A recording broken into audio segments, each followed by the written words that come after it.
All right, Wayne Bettis here, the founder of the Off the Tools podcast. I just want to introduce you to our brand new sponsor, directplumbing.supplies.com. It is founded by a former tradesman who has set up his own plumbing and heating merchants. He has an online shop, which is obviously at directplumbing.supplies.com, and he delivers across the UK. So sit back, relax, and enjoy the rest of the show.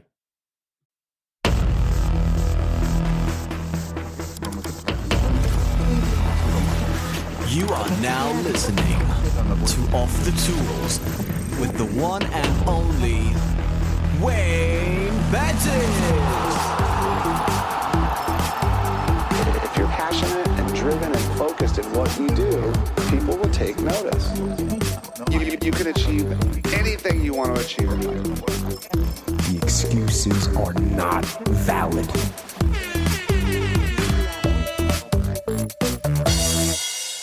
First of all, I just want to introduce myself. For those that don't know me, my name is Wayne Bettis. I run a plumbing and heating business based just around Bedfordshire area.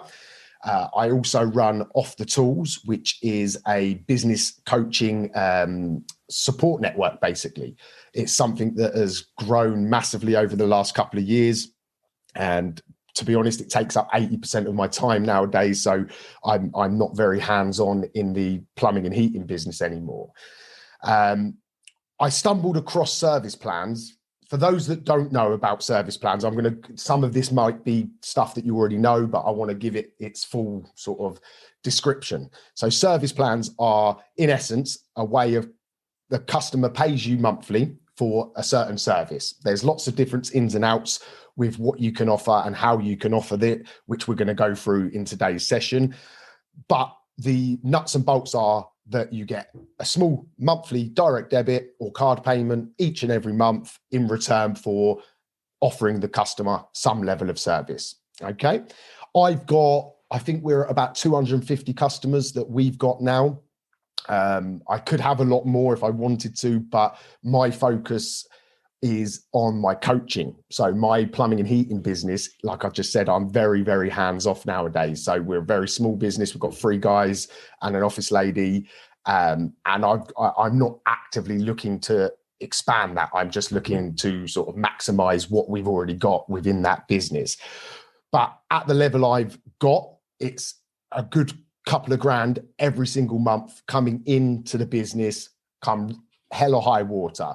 Especially during like with the first lockdown last year, it was a godsend because we had an influx of loads of jobs cancelled, but we were still getting revenue come in. And obviously, depending on your own aspirations, your own business, it could just be that you want to build a small residual income, or it could be that you want to take over the area, expand, and get thousands and thousands of clients. The principles are all the same. So the first real thing I need people to understand is you can't look at it in a short-sighted view, because if you look at it as £8 a month, £10 a month, whatever it might be, there's not really the attraction there. There's no real high value money. But we've got to switch that thinking to the lifetime value, which again we're going to jump into a little bit further down the line. But once you understand the lifetime value, it opens up the true value for it. I've got clients that have been paying me monthly for near on 7 years now. So it's once you get them, they don't go often unless they move out of the area or you do something to annoy them. You have them for a long time and you secure all that future work as well, which is a fantastic core offering to build a business from. The first thing we're going to do, and this is where a lot of people, most of the people I speak to, the first objection that I get is, well, how do I get the payments? How do I manage the payments? So the first part of what I'm going to show you today is there's 2 ways that you can, well, there's more than 2, but there's 2 ways that I recommend that you take payments. Is direct debits, which 10 years ago were a real pain in the backside for a small business to operate. Nowadays, you can set up an account with a company called Go Cardless and you're live within a couple of days, no outlay. It's super simple. And you can even do it now through recurring card payments via Stripe. The benefits to recurring card payments are they're a lot harder to cancel. So from a customer's perspective, if any of you guys have had Netflix, you'll know it's a pain to cancel because it's not a direct debit. They've logged your card details, and the cancel rate is a lot less because it's harder for customers to cancel. So they're the two options that I recommend, is direct debit and Stripe. I think about 90% of mine are on direct debits through Go Cardless. So the first thing I'm going to show you is how you actually can start having the ability to offer these payments. So I'm going to share my screen, and hopefully you can see my screen now. Yeah, it's showing up that you're there. So Go Cardless is a website that their whole business is taking direct debits. Okay, so all you got to do to set up, you go straight on their website and you fill out the sign up forms. There's a bit of due diligence from their point of view because they've got to check out who you are, what your business is. They can't just let anyone do it. But as long as you're a proper business, you'll have no problems. Then you get to the dashboard. Obviously, this is my live account, so I'm going to try my best not to share any personal information that's on here. But the dashboard just tells you what's pending, what's collected, and what's to be paid out. So to this, if you've got a pen and paper, write it down. If not, you are going to get the recording of this, so you're more than welcome to keep coming back to it if you want to do it sort of in sequence with the training. The first thing you need to do before you can take any of the payments is create a plan. Okay, so I'm going to click on the plan section here. Oh, it's logged me out. Typical. There we go. As you can see, I've got lots of different plans. I think there's even a second page there. The reason I've got lots is because I do bespoke plans. I use it for my coaching as well. So I've got lots. In essence, if you're going to be only using it for service plans, you're probably going to have 4, 5, maybe 6 plans that are going to be listed nicely and neatly here. To create a plan, all you physically do is click create plan. I'm just going to name this test. And I'm just showing you this to show you how simple it is to knock down that first objection that many people have. So let's say it's £10 this service plan is going to be. You can select it weekly, monthly, or yearly. So for this example, we're going to want monthly. And this different people, I've trained about 150 people on this, and there's been a big mixture of people at this setting, what they do. My recommendation is take payments as soon as possible. And I'll explain that in a sec, but you can choose a specific date. So if the customer says, I want the direct debit to come out on, you can select the date as necessary, but I prefer take payment as soon as possible. You can set it for a number of specific payments. So if you want to give it a 12-month contract and then they would have to re-sign up, you can simply select how many payments you want to take. Again, I don't recommend that. I go until further notice, and I presume that the customer is happy to continue unless they tell me otherwise. And all you then do is create plan, and that is it. I've got to scroll through to find the plan that I've just created now. Which is it in alphabetical order? Test. Where is it? Bear with me.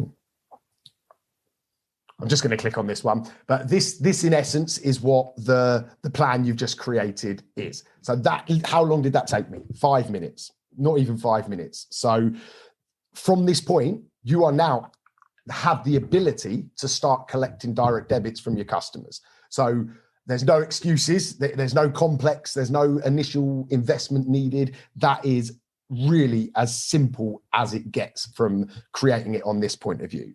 If you're going to do it on Stripe is a little bit more complex, but I'll give you a very quick overview on Stripe. So hopefully you can see my Stripe dashboard now. In Stripe, what you have to do, these are card payments on Stripe. Okay. So Go Cardless is a direct debit. On Stripe, it's a card payment. So what you have to do is you have to create a customer. So you would add the customer in. Let me go here. So I've already created this, but it's just a simple form that you just put the email, name, and address. And then in payment methods, this is how you would sign them up. You would add their card details here. Obviously, I can't put my card details in because then you'll all be able to book holidays. But you would fill out them details and you would add the card.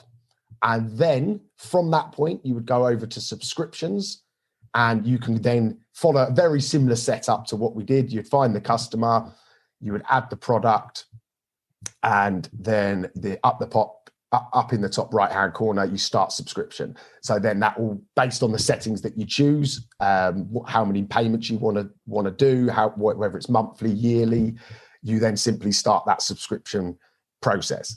The one thing that I found is behind the scenes on Stripe, there's a thing called Visa. I think it's called Visa Connect. So it's meant to that when a customer's card expires, it automatically updates it to the new card details.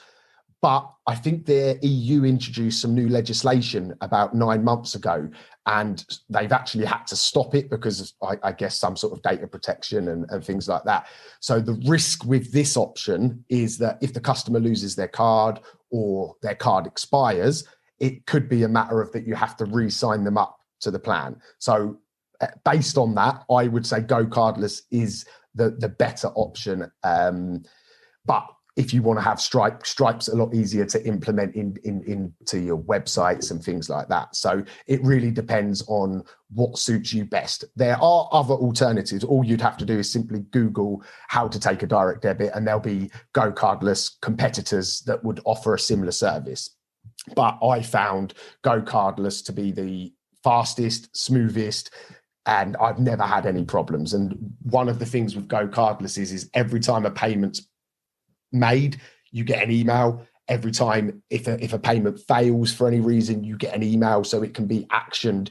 It can be simply that a customer's cancelled a direct debit by mistake. So by getting that email, you can quickly get on the phone, send them an email and say, oh, look, we've just had a notification that it's cancelled. Is everything okay? And the rare occurrence, it could be that they just wanted to cancel. So you just box that off and call that a day. But 9 times out of 10, it's cancelled in error, where when you might be going through your banking and you think, oh, I don't know what that is, I'm cancelling that, and things like that. So I think Go Cardless, if you're starting out, if you're already set up and you've got a lot of clients, you might want to diversify. So you might want to look at implementing Stripe as sort of a second alternative way in case customers don't want to do a direct debit. But Go Cardless for the most is going to be the one that you use, I would have thought. And what you get on Go Cardless as well is, let me just find it. Where is it? So you can see an actual log of all the payments, okay, at what stage they're at. As you can see, I've got a long list. These are, if they're pending submission, all that simply means is that it's waiting to be actioned. If it's submitted, that means that it's been submitted from their bank. If it's confirmed, it means the money's actually been taken from their bank and it's now in the process of coming to you. And then if I scroll along, you should see one that says paid out. So that means that the money has gone from the customer through the system and been paid out physically to the nominated bank that I have. So again, you get a very clear, obvious sort of a traffic light system. I'm going to just see if I've got any cancelled payments, just so you can sort of see if there is. So when a payment hasn't gone through, it will come up red, but it's not very often that happens. No, I can't find one. Oh yeah, there we go. Failed. So Mr. Bot, he actually moved house and cancelled his direct debit just before it was going to go out, and that come there. I would have got an email to tell me, and I spoke to him and he explained that he was moving. So that's as simple as it is to get started. And the reason I start with that is sort of counterintuitive, but I wanted to overcome what I have found to be the biggest objection most people have, that their excuse for not doing this is that it's too complicated. As you can see in a few moments, you can get set up. I'm just going to stop sharing my screen, and I want to share with you this screen. So I'm going to send everybody that when I send the video out to you, you're also going to get a workbook that will run alongside what we're speaking about. And it's quite handy for just taking notes and sort of revisiting the content in a written way, not just a video.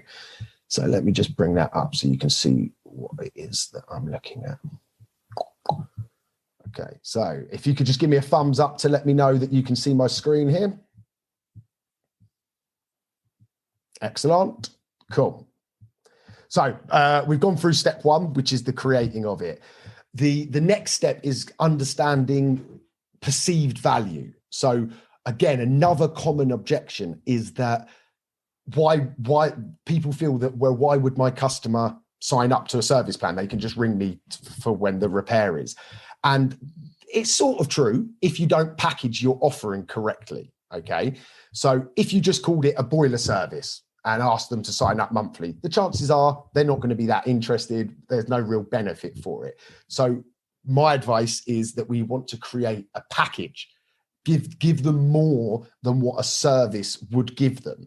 And you can do things like, let me see if I can share this. So for example, can you still see? Yeah. So if this is one of my websites, okay, and Boiler Care over on the left-hand side is in essence, is just a boiler service, but we've included, as you can see here, so they get a full boiler service, they get a gas safety certificate, they get a flue gas analysis, heating filter cleaned, balance of the radiators, heating health check, a 1 hour free call out, which I'm going to jump back to in a minute, priority response, and a 5% discount on future work. Okay. In essence, it's a boiler service. I would have done the boiler service and given the gas certificate, obviously done the flue gas analysis as part of the standard job anyway. The heating health check is basically we fire the boiler up and we go around and give it a visual check. So it takes literally 1 to 2 minutes extra on a service to do. And a quick balance of the radiators. Again, you're talking minimal time input. There's no physical material extra here. It's just a bit of perceived value.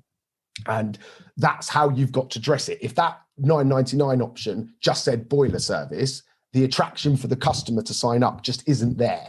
So that's why we've created the packages to make them feel that there's a bigger value for signing up. Okay. Obviously you have to honor that and you have to deliver a good service for them to stay on it. But simply adding some context to what the service is and what's included really, really helps with selling them.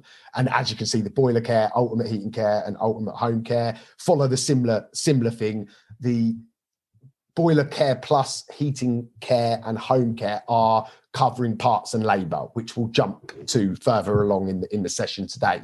But the ones that I always say for people to start with are the service only, because there's no risk. Okay, you've got no risk if you can sign customers up to just a service. So it's a very good entry level way of getting it started, getting comfortable with what you're doing and how to sell them and things like that. So in the workbook, there's space here for you to start thinking about ideas that you could add to your offering to make it more attractive. Okay. Or I like to call it a product or a package as well, rather than just a service, because it gives it some tangible value to the customer. Also, I want you to brainstorm some ideas where what can you give the customer in return for signing up? Could you offer a free carbon monoxide alarm? Could you offer you'll service their gas fire for free if they sign up to one of the plans? Anything that can encourage someone to sign up, because once they sign up, you have them for the long haul. And that's the lifetime value is so important here, because if you just had people on 1 year and then they go off, it's not really worth all the hassle. We want to look at a 5-year minimum lifetime value, which is very conservative. You know, like I said, I've got people that have been on for over 7 years and there's no sign of them sort of getting rid of it. The next part here is market research. Obviously, with what you're going to offer, it has to be competitive, but it doesn't necessarily, you don't have to be the cheapest. So a good thing to do is go through your local area. Obviously, everyone's based somewhere different. There's always going to be the big national players in the market. So they're the first step to go to. Look at British Gas, E.ON, Corgi Home Plan. Get a feel for what are they actually offering to the customer and how much are they offering to the customer. And like I say, we're certainly not the cheapest. People can get it cheaper with one of the national companies, but we sell them on the fact that if they sign up to us, they're not just a number in a big organization. They're going to ring through and speak to the business owner. They're going to have a first direct, if there's an issue, they're going to get direct response rather than be passed from pillar to post for a call center. So don't be bogged down by the price, because you'll be surprised at what your customers will be willing to pay. It does take a bit of trial and error and testing, so I've got some people that are paying £12 a month for a service only, and I've got people that are paying £8 for a service only. Depends when they signed up, what offer I had on at the time, what I was testing to see how I could make better sales and things like that. So don't be scared to change and try things, because unless you try them, you're never going to know if it works. Okay. So creating the package, this is where I always start. So this is like, I'm telling you, you need to do this as soon as physically possible, because there is no risk. This is just a boiler service. Okay. So what you want to do is work out what it is that you want to charge that customer per month. Again, it's going to be I can't give you a generic figure. It's going to be based off of your market research that you've done. It's going to be based on the area of the country that you're in. It's going to be based on what value you can bring to that client. Okay. So the easiest way to get a baseline is whatever your yearly cost for an annual service is, and divided by 12. That's going to give you your very basic figure. I would advise to sell it a little bit more than the basic amount, because you could give more value by giving them, as we explained a minute ago, on the adding the value. So the 5% discount, the free call out, if you want to offer that. There's so many bits that you can add that will give you the ability and give the customer a reason to sign up to it, that you can charge more for what you're doing. Okay. And once you've worked out your pricing for the service only, like I say, this is service only. I do have a cool calculator that will help you calculate your breakdown costs if you wish to go into the breakdown market, covering parts and labor. But for the training, the principles are the same. We still have to end up with a price. Okay. So let me just show you this one again. Where is it? Sorry, guys. So, oh gosh. Right. Okay. So we're focusing on that boiler care option. Obviously, yours could be whatever it needs to be. You can call it whatever you want. What I missed out on is this 1 hour free call out. This seems to be a huge reason for people to sign up. Every company's different, but generally speaking, if we had an existing client and they called us up for a problem, we wouldn't generally charge them a call out to go out and look at a problem anyway. But by adding it to the package, it really helped people, because it sort of justified that little bit extra cost and that security, knowing that, well, if they have a problem, someone's going to come out and I'm not going to get stung with a bill just to come out and look.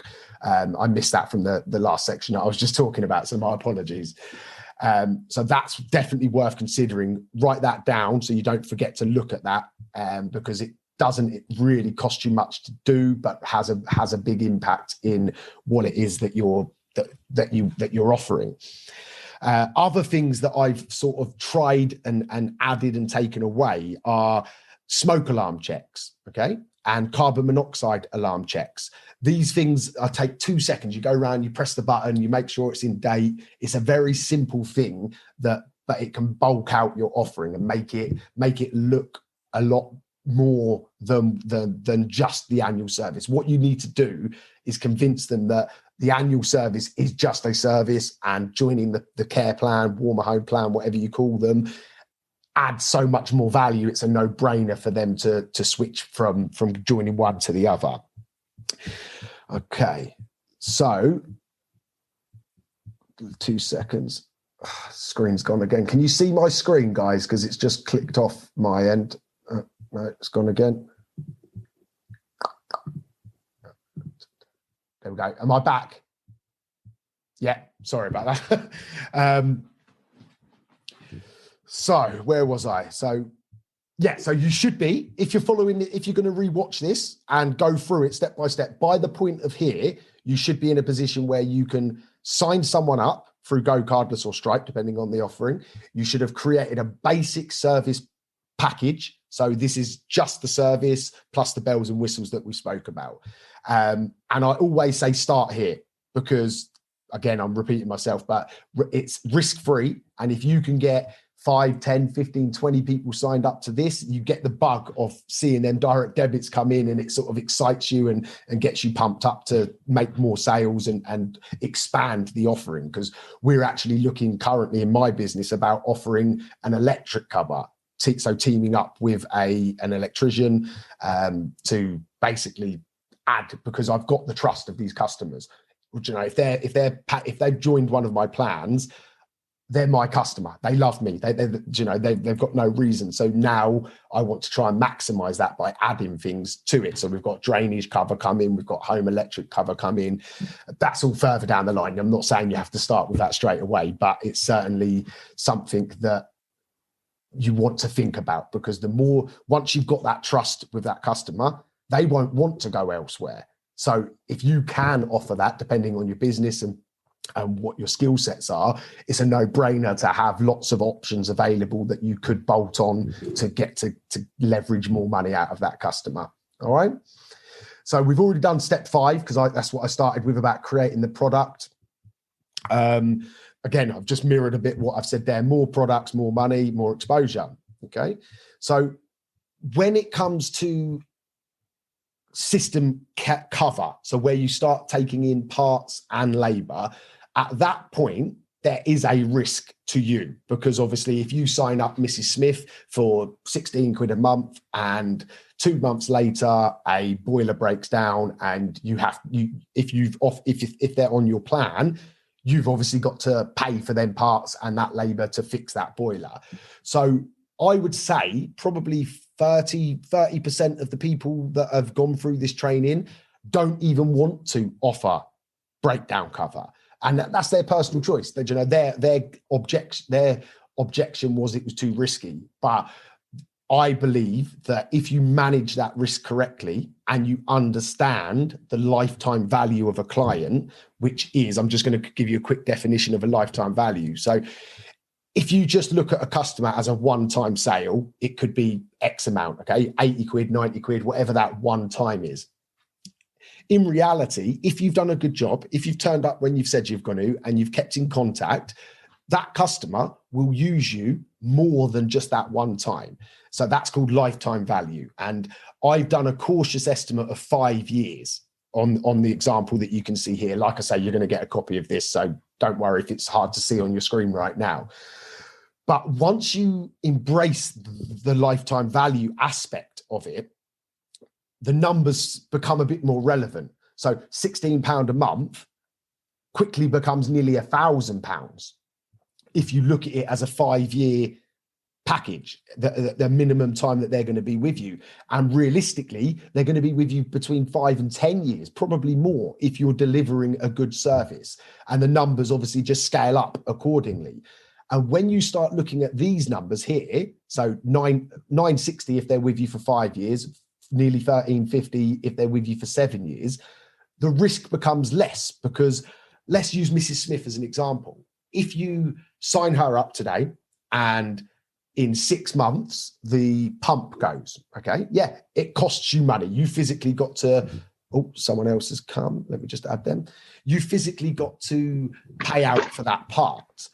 But the way to offset that risk is once you've replaced that part, realistically, it's not going to need replacing again anytime soon. So you start to, every time that you have to spend money on one of these customers, you actually are reducing your risk, but you're building the trust and the loyalty of that customer. So they should be with you for even longer.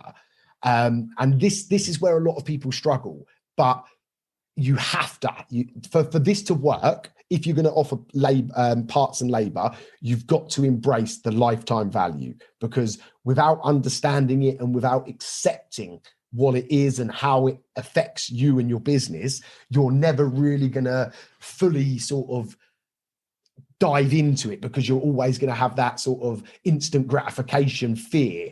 We're built in a generation of people that want stuff right now.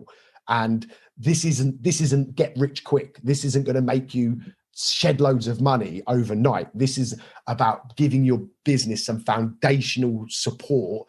And if you grow it correctly, within 2 to 5 years, you could be generating thousands of pounds a month that's coming in each and every month. So it can give you the platform to expand, take on another engineer. It can give you the platform to spend some money on marketing, because you've got that money coming in. And I'm going to going off script here a little bit, but I'm going to tell you the main reason that I set these up was simply I read Rich Dad Poor Dad, which is a fantastic book. If you haven't read it, go and check it out.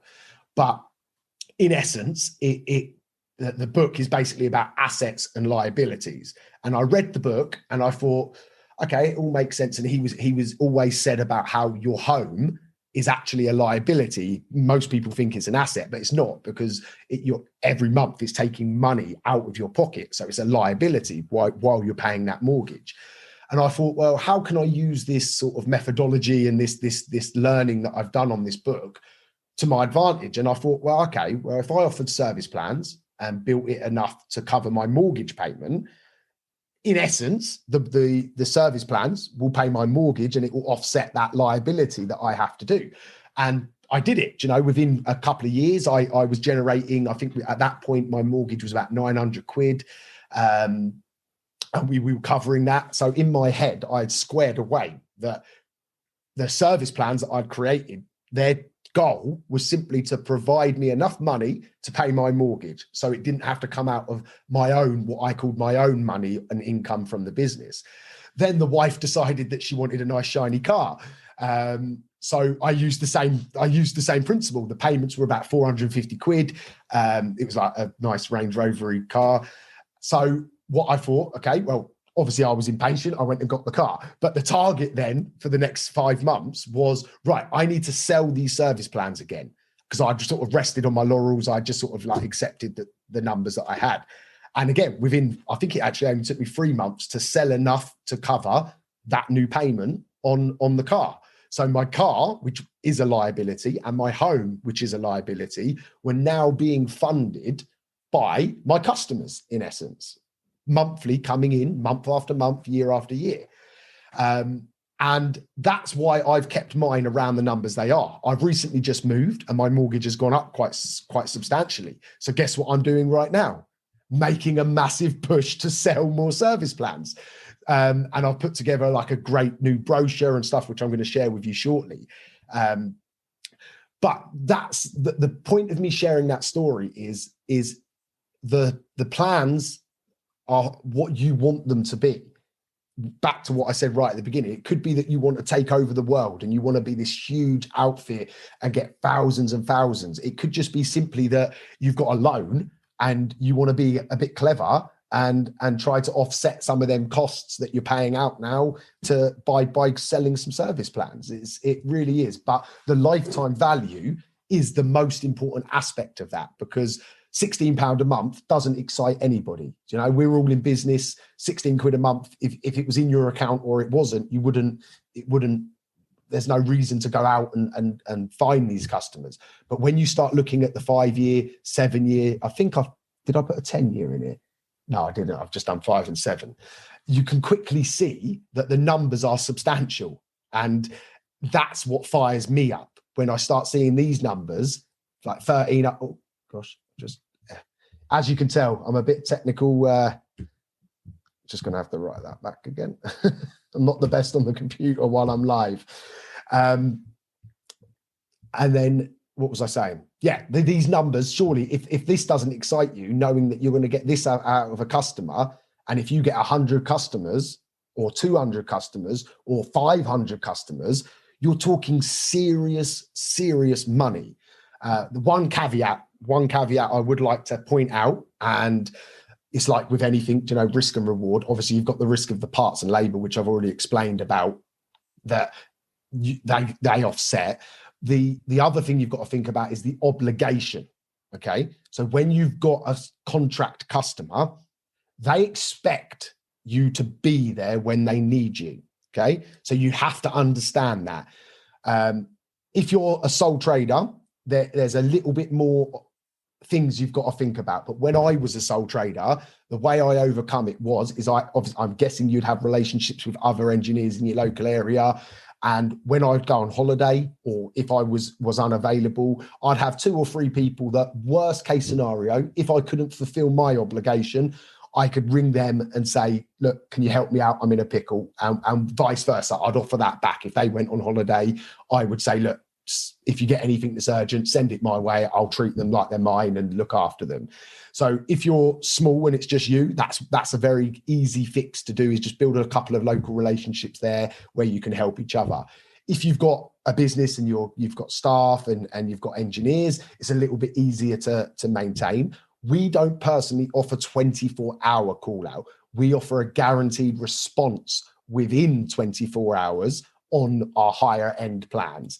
And the wording there is very important, because if you offer 24 hours, you have to be there, because if you don't, you're in breach of your, even if it's a verbal contract, you've promised the customer, and if you don't deliver, you're going to have an annoyed customer. So make sure that you can fulfill the packages that you're creating. That's very important. The last thing you want to do is oversell it and under deliver. It will never bode well for anybody if you do that. Okay. So again, when you get the worksheet, there's a nice little template here that you can start working out exactly what, if you charged X amount, what that would give you as a 5-year client value, what it would give you as a 7-year value. If you want to change it to 7 years, you just simply change the maths there to 7. And then also so fixed costs are, just to give you a bit of I'll run through this. Let me run through it. So in this example here, you've got boiler plan at £16 a month. So that gives me a 5-year client value of 960. The fixed costs are, if they don't have a breakdown, you've still got to go and service the boiler. So again, this is going to be individual to your business, but you have to work out what it physically costs you to do that service. So in my example, I know it cost me around £20 to get that service done from one of my contractors, one of my staff. So if you do it yourself, the fixed cost, it realistically is what's the minimum that you would be able to charge for that job on its own. But be realistic. It's not a one-time cost. So that's why my figure here is low, because my staff are part of my overhead. I'm not going to dive into what overheads are, but you have to put a figure in here to give you what it's going to cost. So from that 960, if I know it's going to cost me £100 to deliver the bare minimum, then we add a variable cost. So this is an estimate. You're never going to be correct here, but if you just you have to factor in, depending on what you sign up. If you sign up a combi boiler, then the fixed cost could be a lot less. Whereas if you sign up a heat only, you've got the potential of it being a free pour, a block cold feed, a pump. It could be the zone valves. It could be the programmer. It could be the thermostat. So there's a lot more potential breakdowns. So you can only estimate these. There's no right or wrong, but you have to be realistic with look back at your own jobs and think, well, how many times do I go back to the same house for a breakdown in a 5-year period? How much does it on average cost? What sort of parts am I doing realistically, and come up with a figure that you're comfortable with. And then that gives you your profit at the end, that if that happened, that's the profit that you would make. And that's why understanding the lifetime value is important, because if you looked at it in a single year, you could quite easily look like you've lost money. There's been jobs where they've been a customer for 3 months. So in essence, they've paid me less than 60 quid and we've had to bang in a pump, which has cost us £120. But they're still a customer 6 years later and I've not had to spend another penny on them. So it's all about balancing that risk, understanding that there will be costs involved, and you're more vulnerable when you're first started. So if you've got between 1 and 30 customers, a breakdown is going to have an impact. Once you start getting to 100, 150, 200 customers, that impact is a lot less because that money coming in is of substantial value. Worst case, if you had a really bad spell and there was a few breakdowns across your portfolio, you've got them funds in place to pay for them. So I always advise, again, this isn't written in here, but have your service plans paid into a separate account so that you can leave it there and let it build up a little nest egg, and then give you basically like a float in a shop. A shop wouldn't just open with no money in the till. You want to have some sort of money to be able to. Oh, Carly's just going to rejoin. You want to have some money available to cover any worst case scenarios. Okay.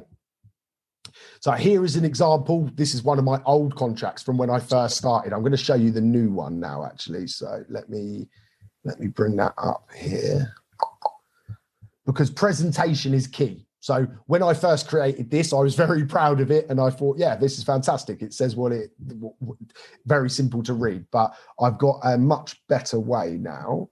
And here, so you should be able to see my brochure that I've got. And this makes selling them very, very easy. It also lets you understand exactly what you're offering because it's all laid out. I'm at the bottom of the page. So obviously this would actually be folding out left and right, if that makes sense. In this example, it's just in a PDF. But so a bit of nice colouring. You know, my plans are called Warmer Home, and a little tagline, keeping homes warm. So you don't have to, you could just have it branded as your main company. It's entirely up to you. I wanted to create it separate, just in case in the future, if I ever wanted to maybe sell it, because another thing that contracts is they're valuable. Yeah. If you get to the point where you've got 1,000, 2,000, other companies would want to buy that. So it starts to add value to your business if you ever needed to do that. That's why I chose to brand it as a separate entity. That was a personal choice, up to you. So then it's very simple, this, okay? But this was a great thing that I actually found British Gas's one, okay? And I looked online and loads of other people had done stuff very, very similar. So I sent a couple of versions over to a graphic designer, and he knocked up, and it basically, again, it's quite hard to see because it's not side by side, but basically it's just a quick diagram of what a plumbing and heating system looks like. As you can see here, it says drains and home electrics are coming soon. So they're on the diagram, ready for me to sell as and when I need them. Then I put together a nice little simple tick list so people could see what's covered, what's not. And there's the other half of it there. Hopefully you can see that. And it just gives customers a very quick, easy way to see, right, that plan includes this, this, this, and this. That plan includes that, that, that. And you want to make it as simple as possible, which again is why I went to the added cost of getting these individual sort of photos done here, because it clearly there's no room for misinterpretation. You can clearly see what you get if you join that $9.99 a month plan. Same for this plan. You know, what you don't want to do is leave customers unsure what they're paying for, because that will lead to people cancelling. Worst case, people leaving bad reviews if they thought something else was covered and you turn up and tell them that it's not. So make sure that you take the time in presenting it correctly. Okay, it's worth getting a professional to design something for you. You can go on a website. I don't know if you guys have heard of it, but it's called Fiverr. It's a freelance place, and basically you can find people that will do it nice and cost effective for you. Or obviously, if you've got your own contacts, you can do it. Then there's the terms and conditions. So with this booklet that I'm sending you, the workbook, there are a templated version of terms and conditions. One thing you have to remember is this isn't insurance, okay? Because if you offer insurance, it's a minefield. This isn't insurance. This is a maintenance agreement, okay? And I have to stress that, because if you use the word insurance, then you're opening up a big can of worms. So a maintenance agreement, you can set your terms and conditions as you please within consumer rights. Obviously, consumer rights will always override anything. To put it into context, the terms and conditions have come from a various different source. At the time of me creating it, I just looked at all the big guys, read through their terms and conditions, copied bits, edited bits to suit what I'm offering, and I just sort of tweaked it together.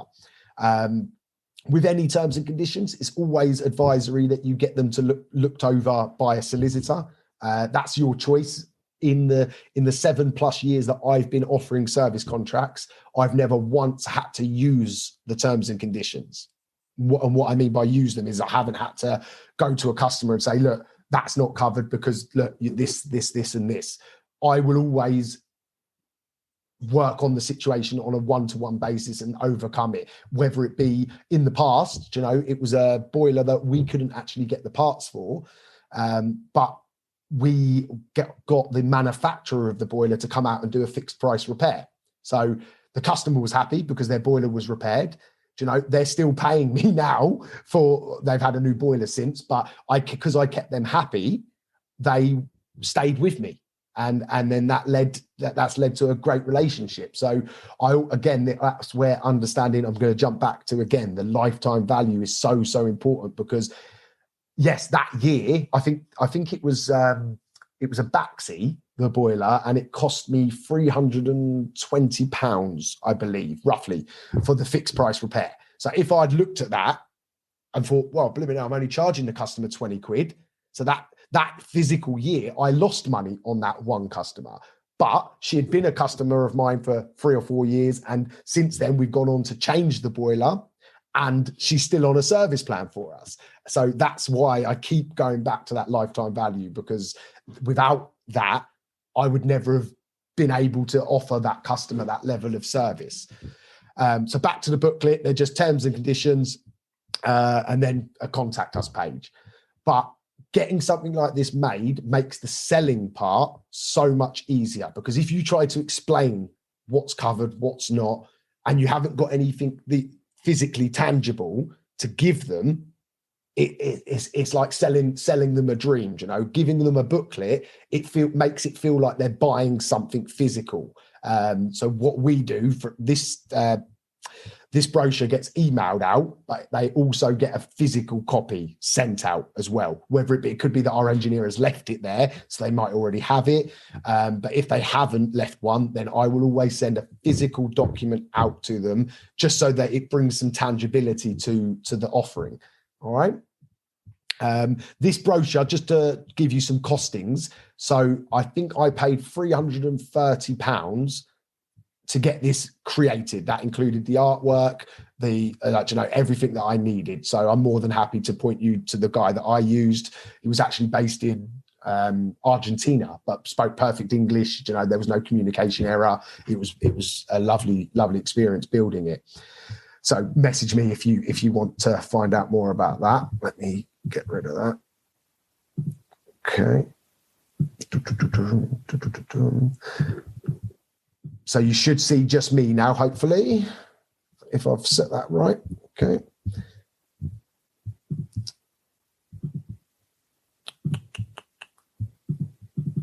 Right. Okay. So again, back to this workbook. So I've explained why you need to present it well. But before you can present it well, you need to work out your offerings. Okay. So I created just a very simple template here, so you can start practicing. You can print off multiple copies of this and start ticking what you want to be included in what cover. And I've left some blank places so you can maybe make some bespoke things that you want to add.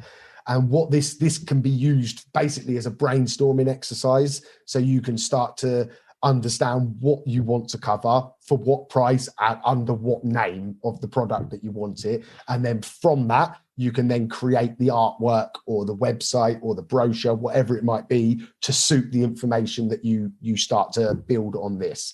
Okay. And then there's a little note section. So we have, hopefully by now, I think I'm going to pause for a sec and just answer some questions before we go on to the last bit, just because I think there's been quite a bit of information that I've thrown at you. So let me unmute. If you've got a question, just pop your hand up and I will answer that. If there's no questions, we can move straight on. So it's up to you guys. There we go. I'm just going to unmute you. Is that Winston? Hello?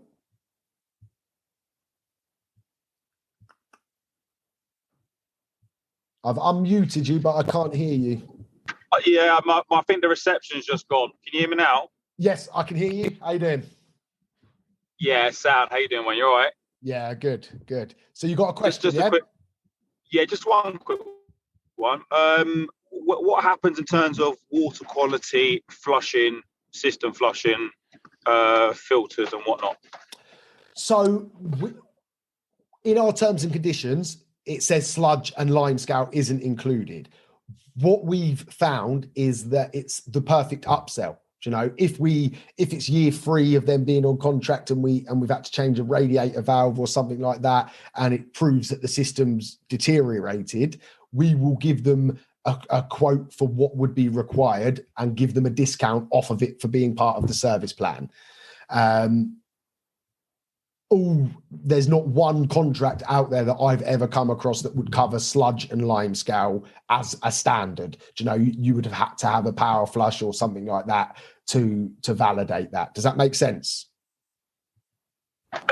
Yeah, no, that makes complete sense. So that's a good point though, because I think I might have skipped over that bit. That if you're going to take on 12-year-old Ferolis, right, you're going to lose money.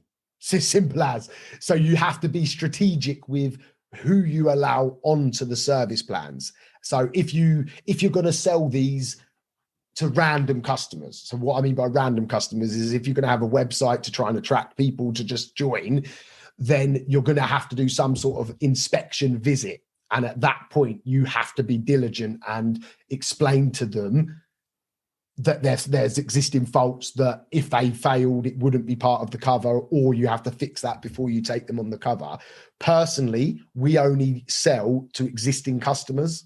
So we don't actively seek customers to join. We leverage our own customers that are using us day to day anyway. So we know the systems. And it's like anything. If you have I can be more risky now. So I can take on a few riskier clients that might have a bit of an older boiler or a bit of a crappy model. It could be an Ideal Logic that's known for the sump to crack or something like that. I can take them risks because I've got the portfolio behind me to do that. If you're starting out, the last thing you want to be doing is taking on boilers that have inherent problems.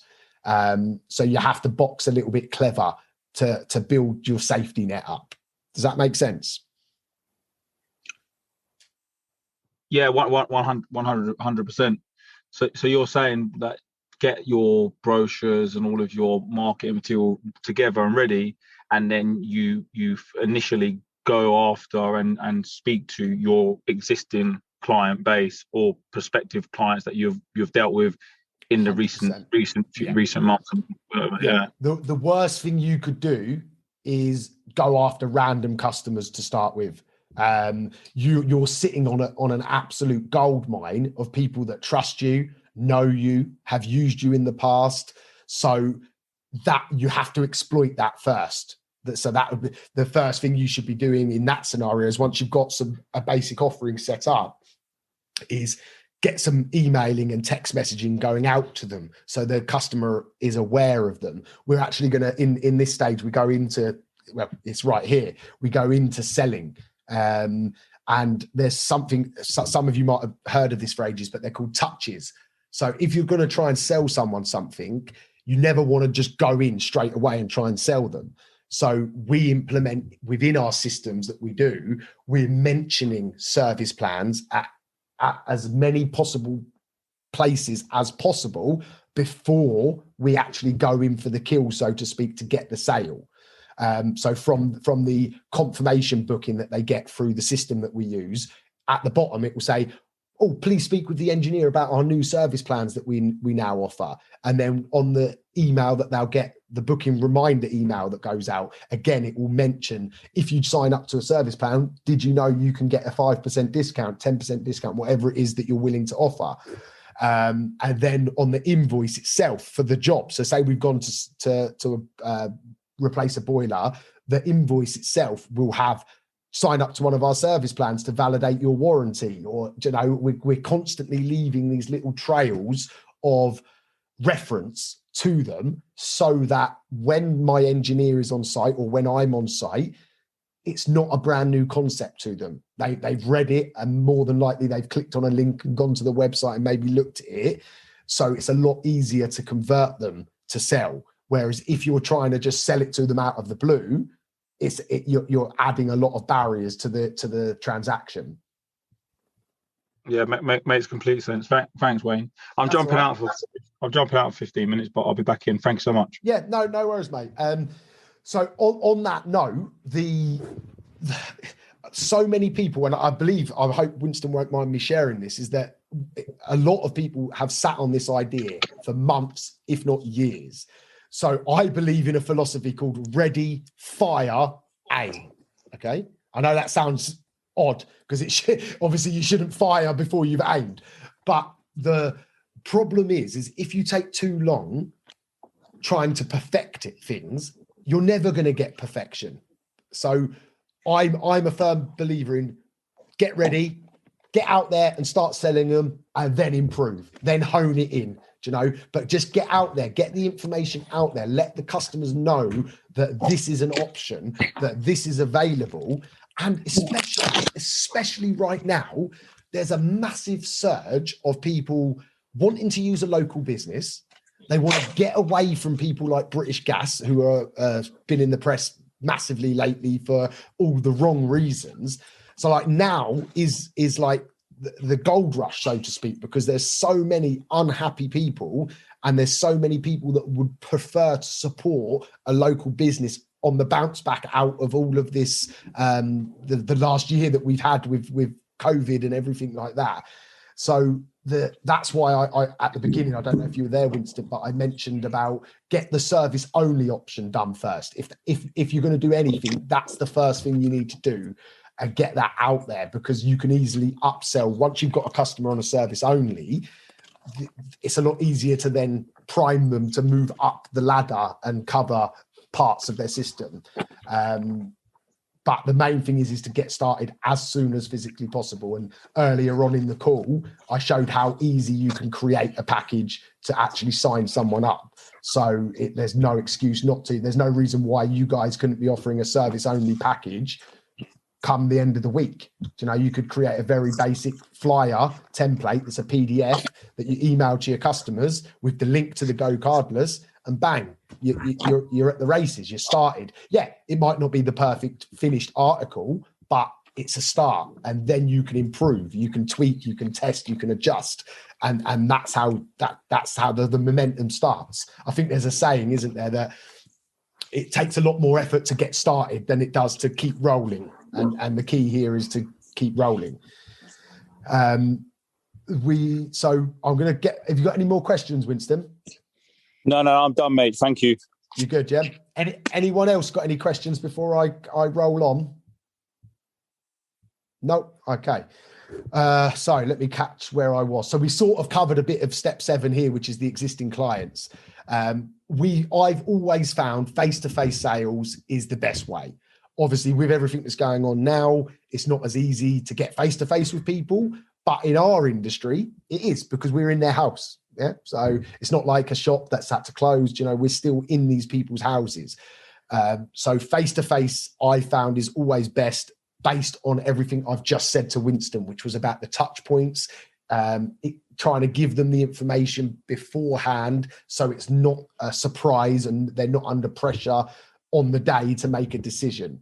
But signing them up on when you're there is the best way, because once you leave that house, you're out of their thought process. You know, we're not the center of their universe the minute we leave that house. So use that time that we're actually in front of that customer to really sort of try to encourage them to sign up, because you'll never get a better chance than when you're sitting in someone's kitchen after just doing a good job for them. Then obviously we go on to you. Obviously, there's email campaigns that you can do. So if you've got a database of customers and you want to really sort of penetrate that database and not wait till you're in front of them, you could start sending out mass emails via like MailChimp, or there's lots of alternatives. I use Lead Hero now, but there's loads of mailing systems that you can do. One thing that I have found is mass texts are amazing. So this is for any marketing that you're doing. Texting a customer gets such better response than emailing a customer.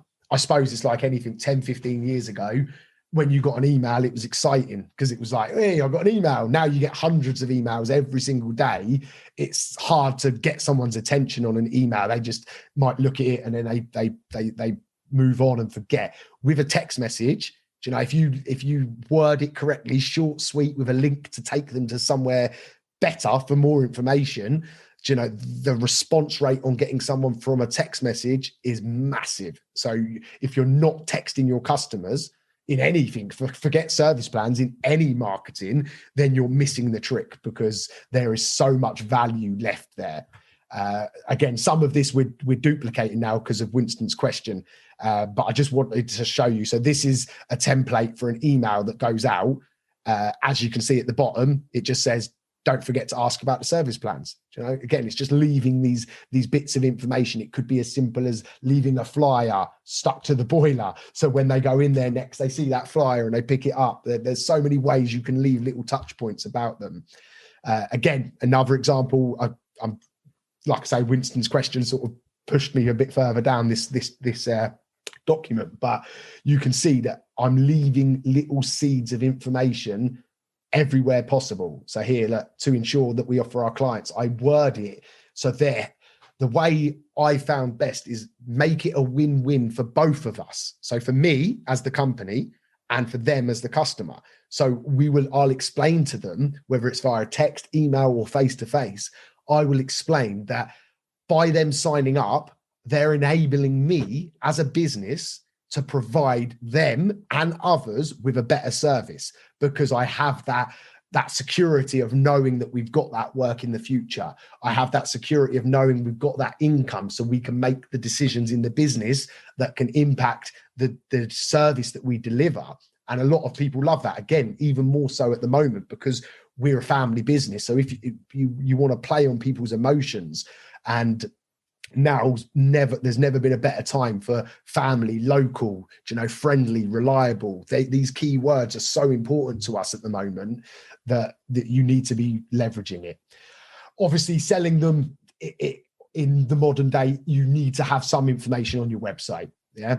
So you've seen my website, which I'm just going to, so this is a landing page. So this is a one-page website that's basically bolted onto my website. So depending on A, if you've got a website, or B, who your providers are, it could be simply that they create a page dedicated to service plans, or it could be that you just pay to get a bespoke one-page landing page focused solely on the service plans. I find, again, this is my personal opinion, that I don't like these big websites that have multiple different pages and links everywhere, and customers are impatient. They want to get to the information as quickly as possible. So that's why I've created just a one-page website. There's no click off here. It's just a long page that scrolls all the way down, keeps scrolling. And the reason it scrolls is I could have had these on separate pages, a page for each plan, things like that. But customers with social media is habitual, the swipe action. Okay. And I know it sounds silly, but what we don't want to do is we don't want to interrupt their pattern.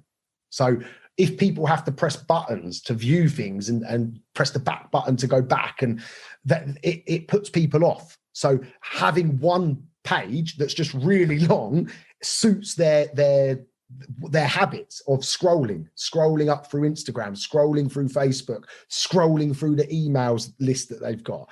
A simple thing like that, again, makes a massive difference to the user's experience. And then that obviously feeds back into the sign-up rates and things like that, because if you make it easy for them, they're more likely to sign up. I've also, on my landing page, I've got a question and answer section here. So just a few basic questions that expand up and open up, just to answer anything that might be niggling. What I'm going to do is I'm actually going to have this question, and then when you click it, there'll be a video of me explaining the question and answering it. That's just my personal choice. I like to be on camera. I like the sound of my own voice. So that's something that I'm doing. And video, you can't beat video. Video is the most engaging way of communication I find in the modern world. So if you're comfortable enough, get some videos on the website as well, because that will certainly help with building that trust and that rapport. And answering the questions can be quite difficult to answer a question in text. Sometimes it's easier just to speak it and explain it. All right. So now we're going to move on to new clients. So I don't advise you look for new clients solely for this yet. I really think you're opening a can of worms if you go after that market at the beginning. But obviously at some point you might be in a position that you want to start just trying to attract these customers as a one-off standalone. That's what they've come to you through.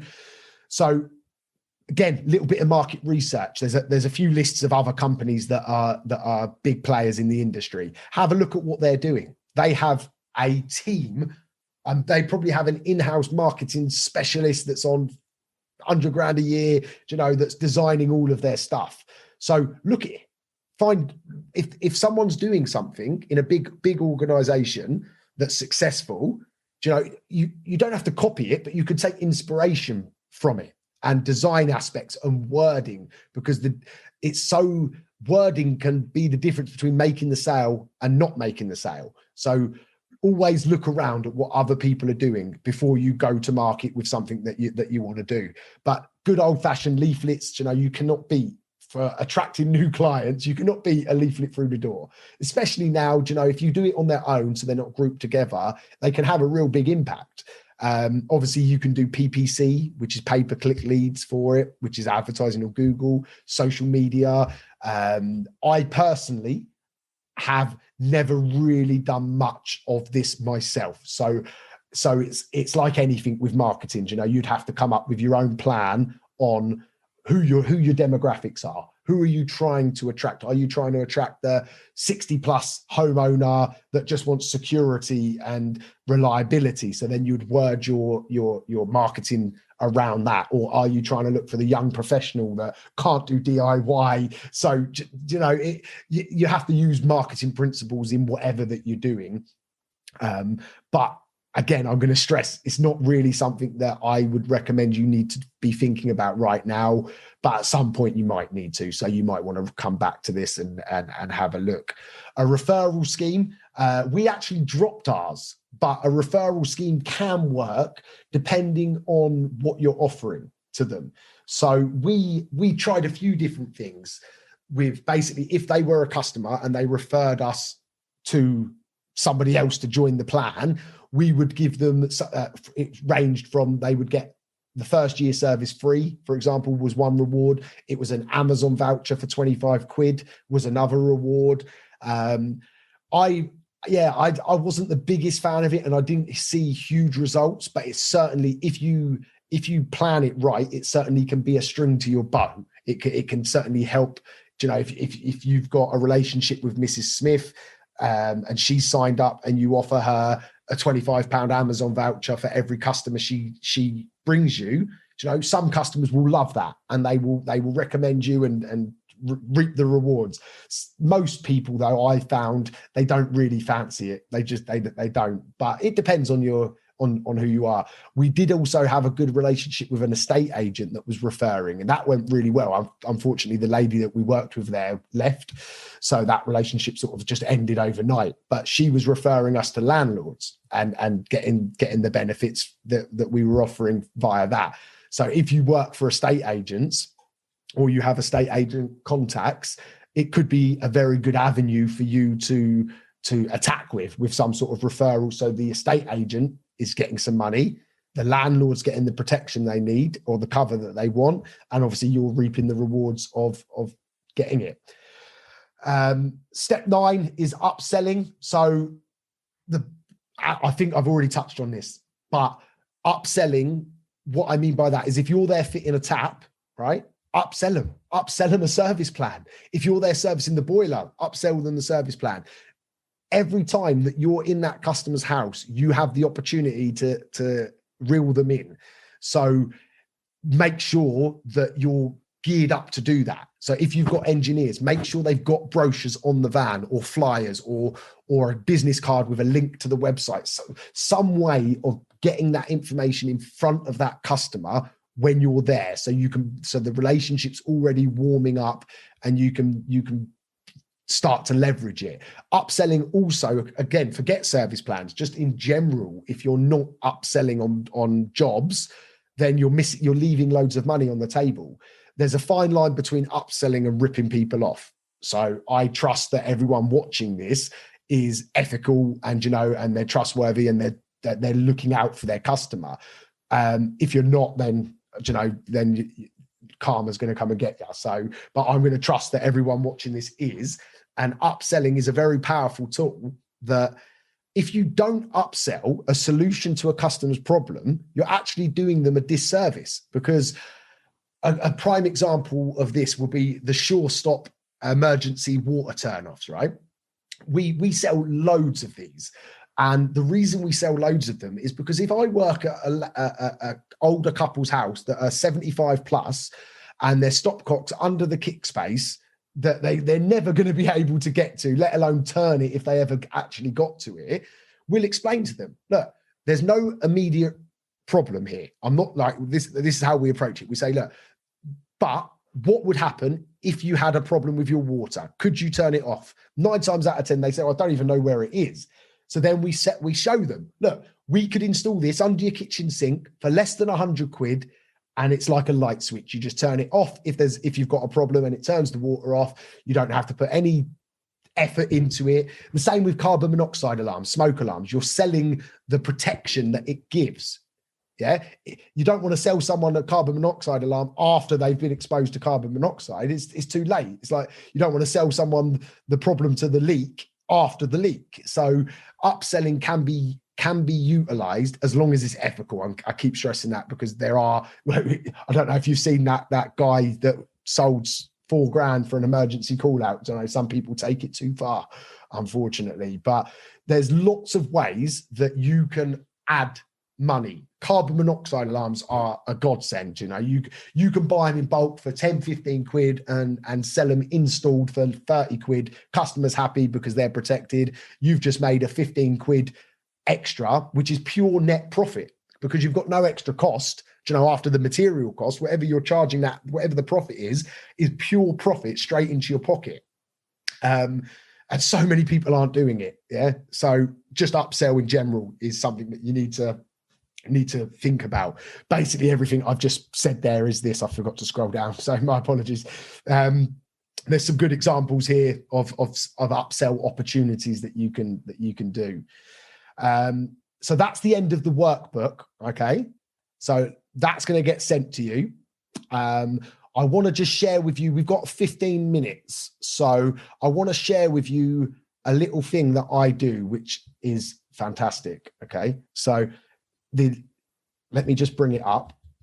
So it looks very similar to what you're looking at, but there's one extra plan here. And this has worked amazing, absolutely amazing for me. So as you can see, it looks very similar, but this one here, 12 for 12 boiler care, right? So let me try and explain what this is. So this is for new customers only, okay? Customers that we've just fitted a new boiler for. So no one else would get this link apart from a customer that we've just fitted a boiler for.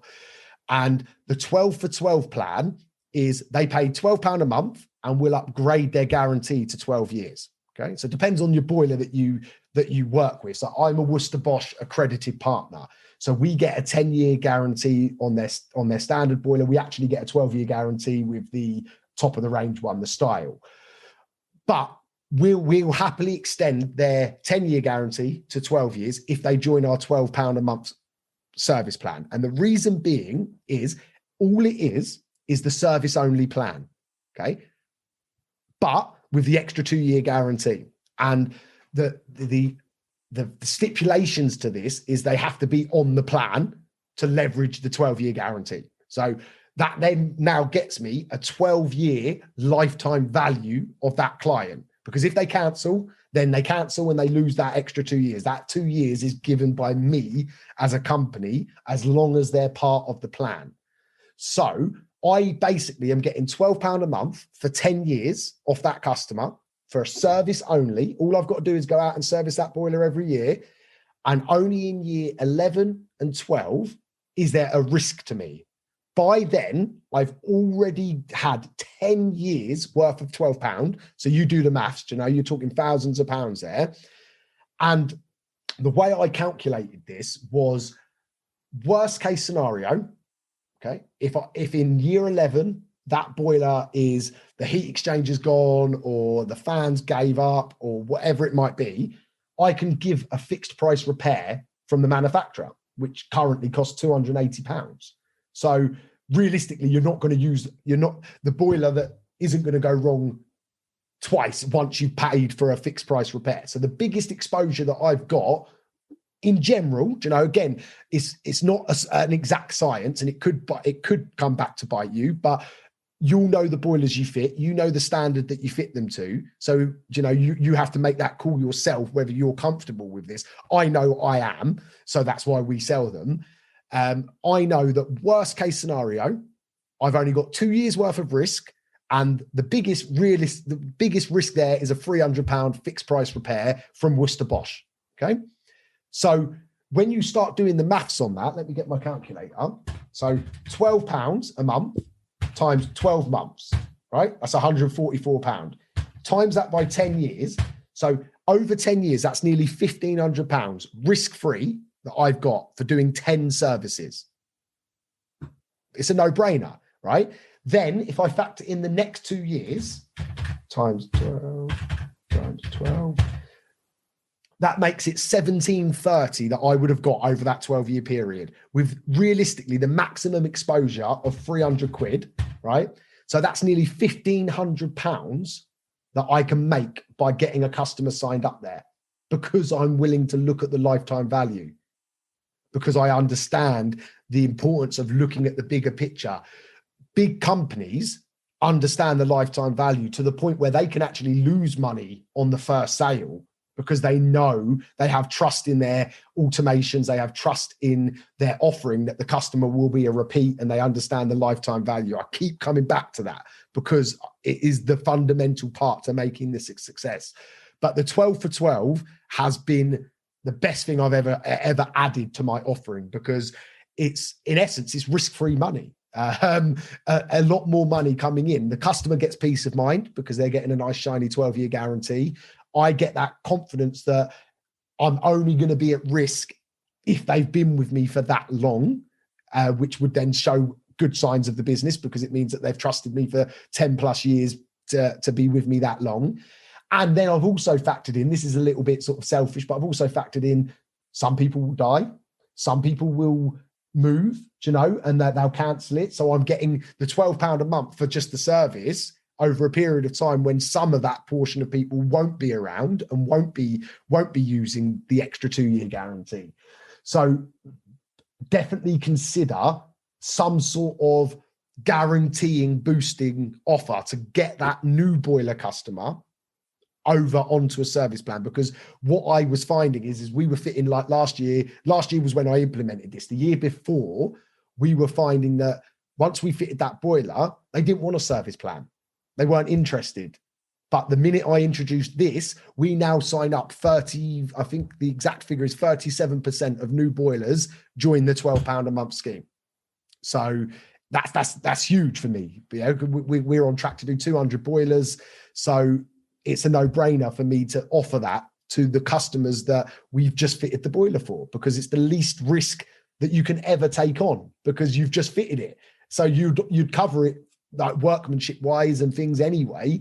So why not make it work for you? So it could be that you're not an accredited installer. So you might want to do a 10-year, 10 for 10, something like that. Word it however you want, but you want to be getting more money out of them a month for offering them that added benefit. Does that all make sense?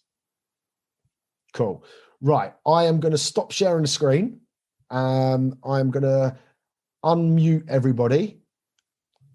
Feel free to ask any questions, anything specifically you want me to revisit, anything that I didn't get around to going through. I'm just going to check my notes to make sure that I've got everything out that I wanted to get out across this.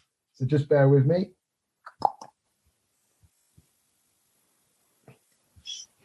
That's that.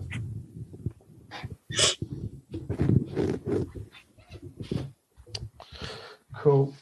Right. Yes. So I've not missed one of my areas of discussion. So if you've got any questions, please fire them away now. No, I'm all good, thank you. Who was that? Was that Carly or Natalia? Yeah, I'm Carly. Hi. Hello. How you doing? Yeah, good, thank you. Are you part of Winston's business? Is that correct? I am indeed. Yeah. Excellent. So you're happy with what we spoke about? Has it all made sense? Yeah. Yeah. No, it's all made perfect sense. It was really easy, and yeah, no, it sounds really good. Cool. So what will happen next is I've got to download this video off of Zoom, and then I'll upload it via a site called WeTransfer, which basically gives me a link. And I'll send everybody the link alongside the PDF to the workbook. And basically, when you get that link, you click it, download the video, and you'll get the entire video. All I ask is that you don't share it outside of your own company. Okay. Yeah. No, that's absolutely fine. Just purely because obviously other people haven't paid for it. So I don't want everybody just getting it. Going forward, if you have any specific questions, if when you're going through it again, you think, oh, damn, I should have asked that. I'm on Facebook. So just ping me a message on Facebook Messenger. I'm always there to answer any questions that you might have. Even if it's just to have a look over, like you could design something and you just want a second opinion on it, I'm more than happy to put my penny's worth in wherever you need it. All right. Okay, great. Thank you. Excellent. So is that it then? If there's no more questions, yes, Hassan. In terms of cancellation, in terms of plan cancellation, what would you recommend? What do you mean? Do you mean how to give them the option to cancel? Yes.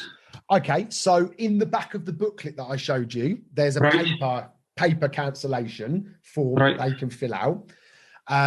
But generally speaking, if a customer wants to cancel, they will just cancel the direct debit their end. That's it. If they ring you and want you to cancel, then you can simply do it. Yeah. On here, let me just on the regardless. Yeah, so you just go to the customer. So let's log me out again.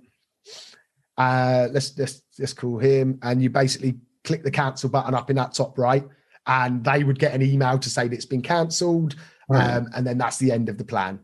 It's as simple as that. I see. I must say, I am very impressed with what I've learned today. Excellent, great. Because I do work for one of them boiler companies. I do work for them. Yeah. I don't want to mention one of the name, but exactly, I work for them. So, Yeah. Cool. So I'm glad that you found value in it. It's always nerve-wracking when you're sitting there on a camera. I much prefer to be in a room with people because you can get a sense to how people are reacting. So hopefully I haven't spoken too quickly. Hopefully I haven't bombarded you with too much information. But like I say, you'll be able to rewatch it at your leisure. And should you have any questions, you know where I am. Do you know what I've noticed over the jobs that I've, for that short period of time that I've been doing this job, because I'm a one-man band, just newly starting now as a business. It's a massive, big companies. The practice that they're doing it on the boiler services, you see, you know it better than me. In and out, analyze it out. Yeah. And that you can leverage, you can use that as a selling point. You can say to, I keep using Mrs. Smith as the example, but you can say to her, look, this is what we do on a service. We're not just in and out in 10 minutes. You know, we give it a proper looking over. We go round, we bleed the radiators, we balance it. You know, and it's so easy. If they're on a service plan already with somebody else, it's the easiest thing to convert them, because 9 times out of 10, the big boys in the industry, Eon, British Gas, Corgi Home Plan, are only offering a mediocre service, and you only have to be a bit better than them to get the sale. Simple things like we've signed up quite a few that are like, oh, my contract runs out in August, so I'll be in touch. So what I do is I just go on my phone, set a reminder for August, and bang, the office will give her a call, you know, in August and say, oh, we believe your contract's running out with British Gas or whoever it might be. Would you consider coming over to us now? And it shows that we care, you know, it shows that personal touch. And that's the difference. You're never going to, realistically, at this stage, you're never going to compete with British Gas or Eon or any of these guys on what they can do with their money and their marketing. So we can only compete on the service level, because that you can control that straight away. You know, you can have an idea today and act on it right away. The big companies don't have that luxury because they have too many moving parts to make that happen. So we have to use that as our power, as our secret weapon, to get them people to come to you rather than the big guys. Yeah. Cool. Right. Any more questions? No, thank you. No, excellent. So keep an eye out in your emails. Oh, well, I haven't got Carly or Natalia's email, so that will go to Winston. Okay. Yeah, and perfect. SN, I'll have yours. I'll email that to you. And to the people that are watching this on catch up, if you do have any specific questions, obviously you weren't on the Zoom, so please just private message me and I will either jump on a phone call or answer that question as best as I can. Thank you very much for coming on tonight and watching it. And if you want to find out more about what I do and what I offer, head over to offthetools.co.uk and you'll find out a bit more about who I am and the coaching and stuff that I do. So I'll leave it there. Have a good rest of the day. Brilliant. All Thank right, you. thank you. Cheers. Bye-bye. Bye.